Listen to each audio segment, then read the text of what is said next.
News 18 প্রাইমে এই মুহূর্তে প্রাইম খবর অবশ্যই চাকরিহারাদের সঙ্গে শিক্ষামন্ত্রীর বৈঠক।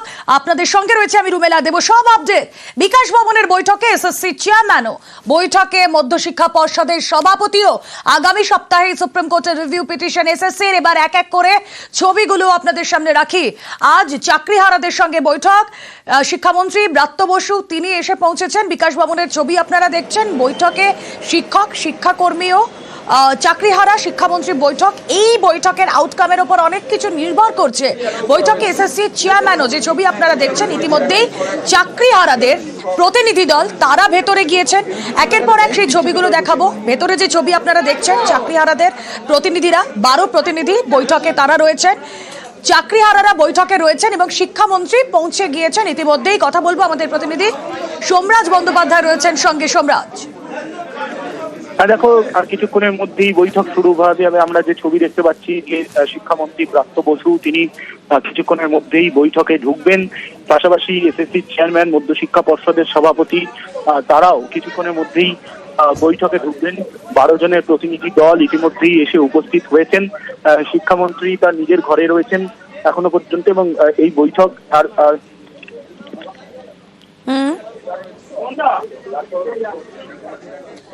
বেশ সোমরাজ, তুমি আমাদের সঙ্গে থাকো। হ্যাপেনিং এই মুহূর্তে আপনারা বুঝতেই পারছেন। আমাদের প্রতিনিধি থাকবেন আমাদের সঙ্গে বৈঠকে। শিক্ষামন্ত্রী আর কিছুক্ষণের মধ্যেই বৈঠক কক্ষে পৌঁছবেন তিনি। এর আগে মুখ্যমন্ত্রী মমতা বন্দ্যোপাধ্যায় গত সোমবার, আপনাদের মনে আছে যে তিনি দেখা করেছিলেন চাকরিহারাদের সঙ্গে, তাদেরকে সলিউশন দিয়েছিলেন মুখ্যমন্ত্রী মমতা বন্দ্যোপাধ্যায়। এবার শিক্ষামন্ত্রীর সঙ্গে চাকরিহারাদের এই বৈঠক, সেই বৈঠক থেকে কি বার্তা দেন শিক্ষামন্ত্রী? তাদের চরম হতাশা, চাকরিহারাদের যে চরম হতাশা, তাদের যে আন্দোলন, সেটা কি সত্যি মিটতে চলেছে? কোনো এর মধ্যে দিয়ে কি কোনো সুরাহার পথ বাতলাবেন শিক্ষামন্ত্রী? নজর সেদিকেই। কথা বলবো, সোমরাজ বন্দ্যোপাধ্যায় রয়েছেন সঙ্গে। সোমরাজ, দেখো ইতিমধ্যেই আমরা দেখলাম যে মধ্যশিক্ষা পর্ষদের সভাপতি, এসএসসি চেয়ারম্যান, স্কুল শিক্ষা দপ্তরের সচিব সহ উচ্চ পর্যায়ের আধিকারিকরা তারা ইতিমধ্যেই বৈঠকে ঢুকলেন।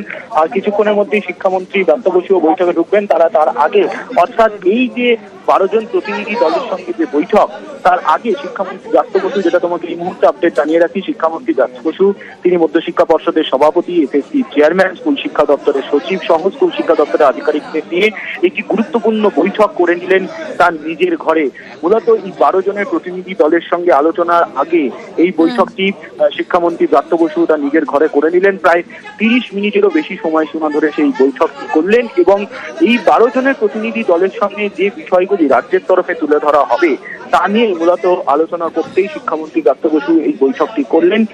ইতিমধ্যেই সেই বৈঠক শেষ করে 12 জনের প্রতিনিধি দল বিকাশ ভবনের 5 তলার যে কনফারেন্স হলে অপেক্ষা করছেন। সেখানে ইতিমধ্যেই এসএসসি চেয়ারম্যান, মধ্যশিক্ষা পর্ষদের সভাপতি সহ আধিকারিকরা পৌঁছে গিয়েছেন। আর কিছুক্ষণের মধ্যেই শিক্ষামন্ত্রী ব্রাত্য বসুও যাবেন সেই বৈঠকে। এবং যেহেতু স্কুল শিক্ষা দপ্তরের সচিব সহ 2 বোর্ডের চেয়ারম্যানরা পৌঁছে গিয়েছেন, ফলত আর কিছুক্ষণের মধ্যেই বিকাশ ভবনের 5 তলায় 12 জনের প্রতিনিধি দলের সঙ্গে বৈঠকটি শুরু হবে। বেশ সোমরাজ, তুমি নজর রাখো শিক্ষামন্ত্রী চাকরিহারা বৈঠক। সবার আগে সব তথ্য আপনারা পাচ্ছেন একমাত্র নিউজ 18 বাংলায়। দেখুন, এই মুহূর্তে যেটা সব থেকে বড় প্রশ্ন, যে চাকরিহারারা তারা ঠিক কোন কোন দাবি রাখতে চলেছেন আজকের এই বৈঠকে, তাদের কোন পয়েন্টগুলো রেজ করবেন। তারা ওএমআর শিটের মিরর ইমেজ প্রকাশ করতে হবে, এই দাবি তারা এর আগেও রেখেছেন। যোগ্য অযোগ্য পৃথকীকরণ লিস্ট, সেটাও প্রকাশ করতে হবে। একই সঙ্গে তারা বলছিলেন যে 22 লক্ষ যে ওএমআর তা প্রকাশ করতে হবে এবং পুনরায় তাদের পুরনো পদ ফিরিয়ে দিতে হবে। এই দাবিগুলোকে সামনে রেখেই আজ শিক্ষামন্ত্রীর কাছে তারা বৈঠকে কি বলেন সেগুলো নজর থাকবে। অভিজিৎ চন্দ্র প্রতিনিধি রয়েছেন আমাদের সঙ্গে। অভিজিতের সঙ্গে কথা বলি একবার। অভিজিৎ, হ্যাঁ অভিজিৎ, শোনা যাচ্ছে? এই মুহূর্তে আমরা দেখতে পাচ্ছি 12 জন চাকরিহারা দলের প্রতিনিধি যারা তারা পৌঁছে গিয়েছেন। শিক্ষামন্ত্রীর আসার অপেক্ষা শুধু। কি চলছে বাইরে? অবশ্যই যে উৎকণ্ঠিত যে বাকি শিক্ষক শিক্ষিকারা এবং অশিক্ষক কর্মচারীরা, তারা প্রত্যেকেই উৎকণ্ঠিত, কারণ প্রত্যেকেই তাকিয়ে আছেন এই বৈঠকের থেকে কি সদর্থক পদক্ষেপ বেরিয়ে আছে বা কি ইঙ্গিত বেরিয়ে আছে। আর রিভিউ পিটিশন, রাজ্য সরকার যে রিভিউ পিটিশন করতে চলবে, সেখানে কি বার্তা দেওয়া হবে, সমস্ত কিছু আজকের এই বৈঠক থেকে তারা নির্দেশ পেতে চাইছেন। কারণ যে পরিস্থিতির মধ্যে তারা দিন অতিবাহিত করছেন, তাতে বলা যেতে পারে যে হতাশাজনক পরিস্থিতি, তাদের ক্ষেত্রে আজকে এই বৈঠক শিক্ষামন্ত্রী ব্রাত্য বসু, এসএসসি চেয়ারম্যান সিদ্ধার্থ মজুমদার, তারা প্রত্যেকেই আশ্বাস দিয়েছেন তারা এই যোগ্য চাকরিহারাদের পাশে থাকছেন এবং এই যোগ্য চাকরিহারা শিক্ষক শিক্ষিকারা, শিক্ষক কর্মচারীরা তারা প্রত্যেকে আশা রাখছেন যে রাজ্য সরকার কোন রকম পদক্ষেপ গ্রহণ করবেন এবং এখান থেকে এমন কোন ইঙ্গিত বেরিয়ে আসবে যেটাতে তাদের প্রত্যেকে সুরাহা হবে। এবং সেই জায়গা থেকেই তারা অত্যন্তভাবে বিকাশ ভবনের সামনে রাস্তার উপরে বসে আছেন।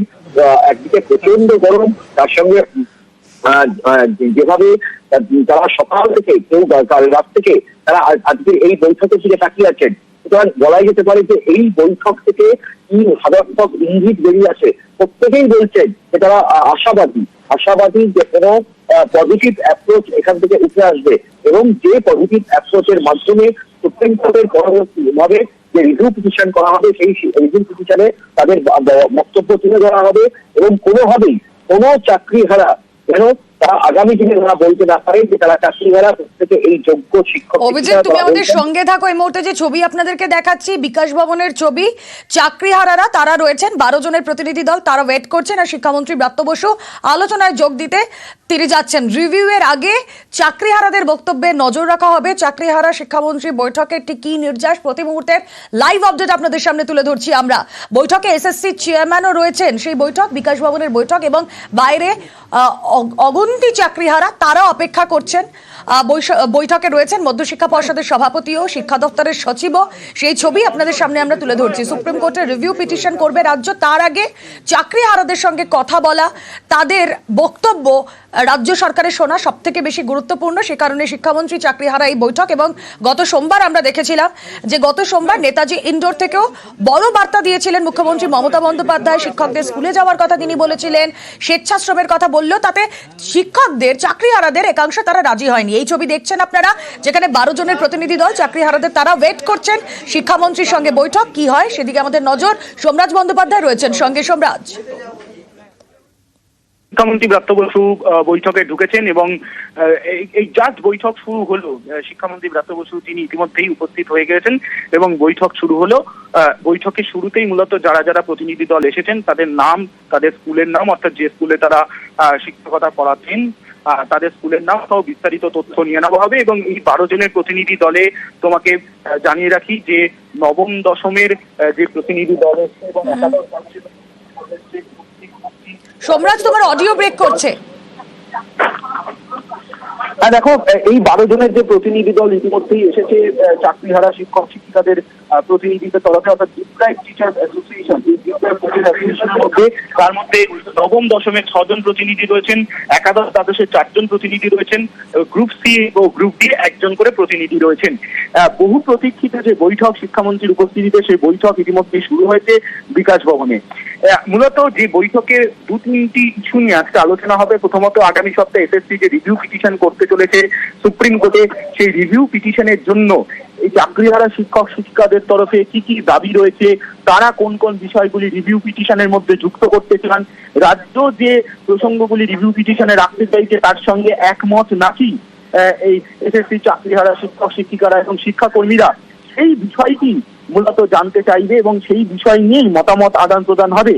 এসএসসি চেয়ারম্যান বৈঠক থেকে তুলে ধরবেন যে এসএসসির তরফে কি কি সিদ্ধান্ত নেওয়া হয়েছে এই রিভিউ পিটিশনকে কেন্দ্র করে, তারা কোন কোন প্রসঙ্গ তুলে ধরবে রিভিউ পিটিশনে এবং রাজ্যের সঙ্গে সহমতের ভিত্তিতে, অর্থাৎ রাজ্য যে যে অংশগুলি রিভিউ পিটিশনে রাখার কথা বলছে এবং এসএসসি যে পরিকল্পনা করছে তার সঙ্গে একমত হতে পারছে নাকি চাকরিহারা শিক্ষক শিক্ষিকারা, সেই বিষয়গুলি তুলে ধরা হবে এই বৈঠকে। এবং শুধু তাই নয়, এই বৈঠক থেকে মূলত চাকরিহারা শিক্ষক শিক্ষিকাদের তরফে যে মূল যে 2 দাবি, অর্থাৎ 1 হচ্ছে ওএমআর শিটের মিরর ইমেজ প্রকাশ করা এবং 2 হচ্ছে যোগ্য অযোগ্য পৃথকীকরণ। এই 2 দফা দাবি নিয়েও রাজ্য সরকারের তরফে কি কি অবস্থান নেওয়া হয়েছে তা মনে করা হচ্ছে চাকরিহারা শিক্ষক শিক্ষিকাদের সামনে তুলে ধরা হবে। তবে বৈঠকের শুরুতে চাকরিহারা শিক্ষক শিক্ষিকাদের তরফে লাইভ স্ট্রিমিং এর দাবি করা হয় এবং দ্বিতীয়ত যে প্রসঙ্গটি তোমাকে জানিয়ে রাখি, যাতে এই যে এত সংখ্যক চাকরিহারা শিক্ষক শিক্ষিকারা রয়েছেন তাদের সামনে এসেও রাজ্য যাতে তাদের কথা বলে, এই দাবিও কিন্তু চাকরিহারা শিক্ষক শিক্ষিকাদের সামনে মধ্য দিয়ে তুলে ধরা হবে শিক্ষামন্ত্রী ব্রাত্য বসুর কাছে। যে রাজ্য সরকারের প্রতিনিধি বা রাজ্য কি করছে তা শুধু 12 জনের প্রতিনিধি দলের মধ্যে সীমাবদ্ধ না থেকে যাতে গোটা ফোরামের কাছে, অর্থাৎ এই যে এত হাজার হাজার শিক্ষক শিক্ষিকা যাদের চাকরি বাতিল হয়েছে সুপ্রিম কোর্টের রায়, তাদের সামনে যাতে তুলে ধরা হয় এবং তারা সবাই এখন এসএসসির অবস্থান মঞ্চে রয়েছেন। অনেকেই রয়েছেন বিকাশ ভবনের সামনে, অনেকেই রয়েছেন এসএসসি সামনে রয়েছেন এবং তারা আজ থেকে রয়েছেন এসএসসির অফিসের সামনে। ফলত রাজ্য সরকারের যে অবস্থান রয়েছে, রিভিউ পিটিশনে রাজ্য যেটা রাখতে চাইছে সেটাও যাতে ওপেন ফোরামে রাখা হোক। কিন্তু দেখো সোমরাজ, এক্ষেত্রে এই যে বৈঠক, সেই বৈঠকে যে দাবিগুলো চাকরিহারারা মূলত রাখবে তার মধ্যে এই যে ওএমআর শিটের মিরর ইমেজ প্রকাশ করা, আমি ওয়ান বাই ওয়ান যাই, ওএমআর শিটের মিরর ইমেজ প্রকাশ করা, এটা কতটা ফিজিবল হবে? এটা কি আদৌ সম্ভব? দেখো, এটা আদৌ সম্ভব কি সম্ভব নয় তার বেশ কিছু আইনগত দিক রয়েছে।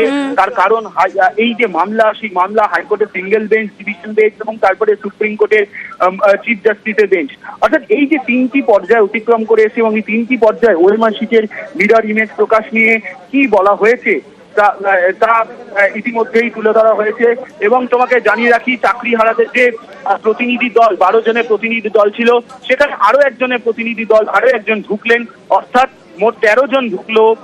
এবং আমরা দেখেছি যে মেহবুব মন্ডল, অর্থাৎ যে চাকরিহারা প্রতিনিধি দলের আন্দোলনের অন্যতম মুখ, সেও কিন্তু এই মুহূর্তে বৈঠকে ছিল। অর্থাৎ যারা আজকে বৈঠকে এসেছেন তাদের সবাইকে ঢুকতে দেওয়া হলো রাজ্যের তরফে। এবং শিক্ষামন্ত্রী ব্রাত্য বসু যখন বৈঠকে ঢোকেন, সেই সময় চাকরিহারা আন্দোলনকারীদের তরফে বলা হয় একেবারেই। সোমরাজ, তুমি আমাদের সঙ্গে থাকো, আমি আবারও তোমার সঙ্গে কথা বলবো। শিক্ষামন্ত্রী চাকরিহারা বৈঠক ইতিমধ্যেই শুরু হয়ে গিয়েছে এবং 12 জনের প্রতিনিধি দল নয়, আরো একজন ইনক্লুড করা হয়েছে এবং 13 জনের প্রতিনিধি দল এই মুহূর্তে বৈঠকে। চাকরিহারা শিক্ষকদের একটাই বক্তব্য জানি আমরা কথা বলছিলাম যে ওএমআর শিটের মিরর ইমেজ প্রকাশ করতে হবে এবং তার মধ্যেও কিন্তু বেশ কিছু আইনি জটিলতা রয়েছে। সেটা কতটা সম্ভবপর হবে অবশ্যই আজকে আলোচনার মাধ্যমে উঠে আসবে। তার কারণ এই দাবি চাকরিহারা শিক্ষকরা তারা রাখবেন। তার পাশাপাশি যেটা সবথেকে গুরুত্বপূর্ণ তা হলো যোগ্য অযোগ্য পৃথকীকরণ, সেই একটা লিস্ট প্রকাশ করতে হবে। এবং এই নিয়ে রাজ্য সরকারের কি ভাবনা, কি বলছে কমিশন, অবশ্যই আজকের বৈঠকের দিকে আমাদের নজর রয়েছে। এবং পুনরায় তাদের যে পুরনো পদ তাতে ফেরানো, তারা অনেকেই আমরা বারবার দেখছিলাম তারা আন্দোলন যখন করছিলেন তারা বলছিলেন আমাদের পক্ষে 9 বছর পর আবার পরীক্ষায় বসা, নিজেদের প্রমাণ করার না, এটা সম্ভব নয়। সেক্ষেত্রে অন্য কোনো উপায় আজকের এই বৈঠক থেকে বাতলান কিনা শিক্ষামন্ত্রী ব্রাত্য বসু, অবশ্যই আমাদের সেদিকে নজর রয়েছে। ইতিমধ্যেই আমরা জানি চাকরিহারারা তারা বলেছেন আর্টিকেল 14 এবং 16 ভায়োলেট করা হয়েছে। সেটাকে জাস্টিফাই করে কি করে সুপ্রিম কোর্টের ন্যায়ের মাধ্যমে আমাদের নিজের পদে বহাল থাকা যায়, অবশ্যই সেই নিয়ে আমাদের এই আন্দোলন, সেই নিয়ে আমাদের এই বৈঠক। কথা বলবো আমাদের প্রতিনিধি সোমরাজ বন্দ্যোপাধ্যায় সরাসরি রয়েছেন সঙ্গে। সোমরাজ, বিকাশ ভবনে এই মুহূর্তে বাইরে আমরা দেখছি অপেক্ষারত প্রচুর চাকরিহারা, আর ভেতরে 13 জনের প্রতিনিধি দল তারা বৈঠকে রয়েছেন। এই 13 জনের যে প্রতিনিধি দল তারা কারা কি বলবে, সেই 13 জনও কি কথা বলতে পারবেন আজকের এই বৈঠকে?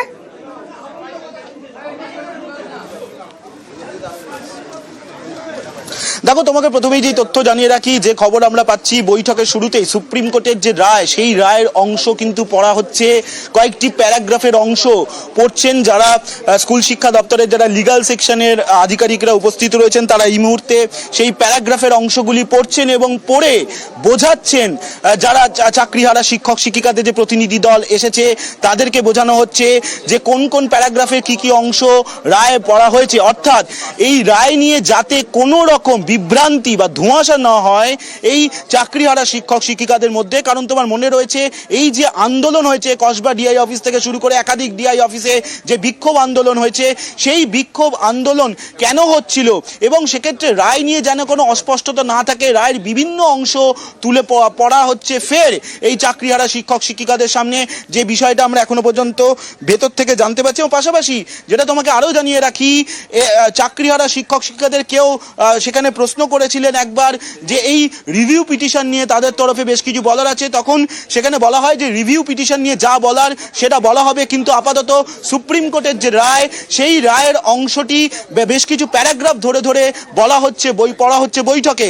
এবং তারপরে যে ক্রোনোলজি সাজানো হয়েছে বৈঠকের, সেই ক্রোনোলজিতে দেখা যাচ্ছে এরপরে যে মধ্যশিক্ষা পর্ষদ যে সুপ্রিম কোর্টে যে আপিল করেছে, যে যার হিয়ারিং আছে 17 তারিখে, সেই হিয়ারিং এর জন্য জন্য যে কনফিউশনও তৈরি হয়েছে চাকরিহারা শিক্ষক শিক্ষিকাদের মধ্যে সুপ্রিম কোর্টের পিটিশনকে নিয়ে, পিটিশনে যে অংশগুলি লেখা রয়েছে সেই লেখার বিভিন্ন শব্দকে তুলে ধরে যে বিভ্রান্তি রয়েছে বা যে প্রশ্ন রয়েছে চাকরিহারা শিক্ষক শিক্ষিকাদের মধ্যে, সেই অংশগুলির বিভিন্ন প্যারাগ্রাফ পড়বেন মধ্যশিক্ষা পর্ষদের সভাপতি রামানুজ গঙ্গোপাধ্যায়। অর্থাৎ মধ্যশিক্ষা পর্ষদের তরফে 17 তারিখ যে মামলা শুনানি আছে, তারা যে অ্যাপিলটি করেছেন সেই অংশের বিভিন্ন অংশ, সেই যে পিটিশনের বিভিন্ন অংশ তুলে ধরা হবে এবং তারপরেই এই রিভিউ পিটিশন নিয়ে আলোচনা হবে এসএসসি চাকরিহারা আইনজীবীদের, এসএসসি চাকরিহারা শিক্ষক শিক্ষিকাদের সঙ্গে, এবং সেই বৈঠকেই তুলে ধরা হবে এই যে মিরর ইমেজ প্রকাশ এবং তার সঙ্গে অবশ্যই রয়েছে যোগ্য অযোগ্য পৃথকীকরণ। বৈঠকের শুরুতেই একজন চাকরিহারা প্রতিনিধি, চাকরিহারা শিক্ষক, তিনি এই মিরর ইমেজ বা এই যোগ্য অযোগ্য পৃথকীকরণের প্রসঙ্গ তুলেন। সেই সময় তাদেরকে বলা হয় যে আগে মাধ্যমিক বোর্ড কি করছে সেটা আগে জানা প্রয়োজন রয়েছে তাদের, অর্থাৎ এখনো পর্যন্ত রাজ্য কি পরিকল্পনা নিয়েছে বা কি করছেন সেই বিষয়টি তুলে ধরা হচ্ছে চাকরিহারা শিক্ষক শিক্ষিকাদের প্রতিনিধি দলের সামনে। বেশ, আমাদের অবশ্যই এদিকেই নজর থাকবে। বিকাশ ভবনের বৈঠক, তার কি আউটকাম প্রতি মুহূর্তে সবার আগে আপনাদের সামনে তুলে ধরছে নিউজ 18 বাংলা।